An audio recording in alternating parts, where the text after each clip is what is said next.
पहाड़ी युद्ध की कहानी।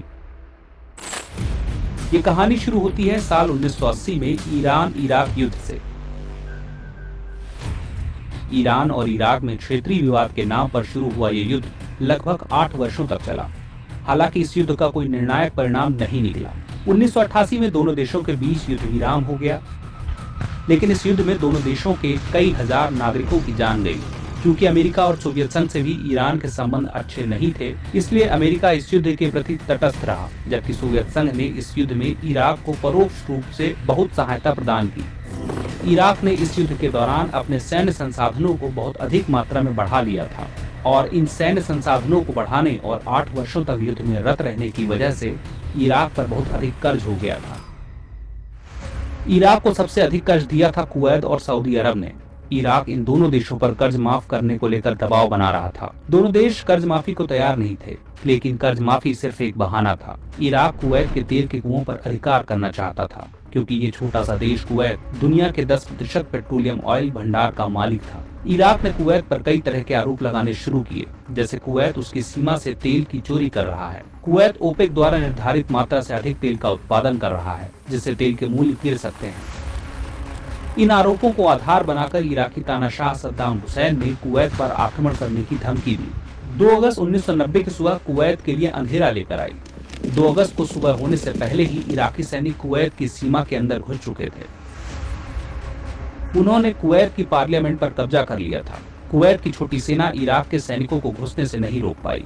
हमले के 12 घंटे के अंदर कुवैत के तत्कालीन सरकार और राज परिवार के लोग देश छोड़कर जा चुके थे। अब आलम ये था कि कुवैत के आम लोगों को बचाने के लिए कोई नहीं था। इराकी सेना वहां के लोगों पर अत्याचार करने लगी। सद्दाम हुसैन ने सेना को खुली छूट प्रदान की थी। सेना ने कुवैत के बैंक लूट लिए। संयुक्त राष्ट्र संघ ने 2 अगस्त को एक त्वरित बैठक बुलाई और इराक के इस हमले की निंदा की और रिजोल्यूशन 660 पारित किया और सद्दाम हुसैन को इस हमले को रोकने को कहा।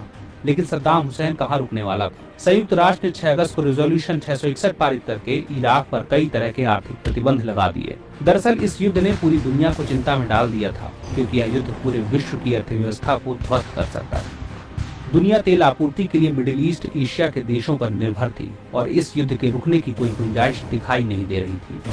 कुवैत पर आक्रमण के बाद इराक सऊदी अरब पर आक्रमण करने की योजना बना रहा था, क्योंकि अगर सऊदी अरब और कुवैत ऑयल फील्ड्स पर इराक का कब्जा हो जाता तो इराक दुनिया के 1/5 हिस्से के तेल भंडार का स्वामी बन जाता और सऊदी अरब की सेना इराक की सेना के मुकाबले काफी कमजोर भी थी।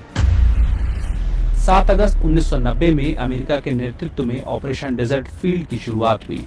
यह 30 से अधिक देशों का एक गठबंधन था, जिसका उद्देश्य सऊदी अरब की सीमाओं की रक्षा करना था।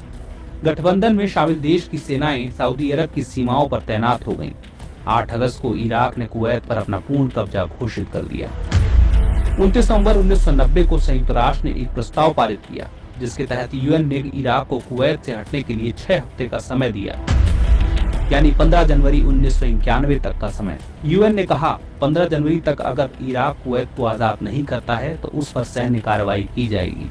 1991 के नए साल के साथ इराक की उल्टी गिनती शुरू हो चुकी थी। तानाशाह सद्दाम झुकने को तैयार नहीं था। 15 जनवरी तक भी जब इराक ने कुवैत पर अपना कब्जा नहीं छोड़ा तो 17 जनवरी 1991 को अमेरिका के नेतृत्व में सैन्य गठबंधन ने इराक के खिलाफ शुरू किया ऑपरेशन डेजर्ट स्टॉर्म।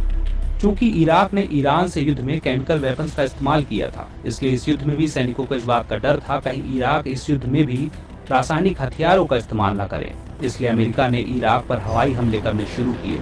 इस सैन्य गठबंधन ने सबसे पहले इराक के पावर प्लांट्स और अन्य संसाधनों को नष्ट करना शुरू किया। जवाब में इराक की सेना ने कुवैत के ऑयल फील्ड्स में विस्फोट शुरू कर दिया। इस विस्फोट ने बड़ी मात्रा में कुवैत के संसाधनों को नुकसान पहुंचाया। इस हमले ने सैन्य गठबंधनों को जमीन पर युद्ध करने को मजबूर कर दिया। 27 फरवरी 1991 को जब इराक के पास कोई उपाय नहीं बचा तो बगदाद रेडियो ने ऐलान किया कि इराक यूएन के रिजोल्यूशन को मानेगा। 27 फरवरी को इराक की सेना ने कुवैत को छोड़ दिया। 28 फरवरी को अमेरिकी सैन्य गठबंधन ने भी इराक पर हमला करना छोड़ दिया। 14 मार्च को कुवैत की निर्वाचित सरकार की देश वापसी हुई और इसके साथ ही कुवैत आजाद हो गया।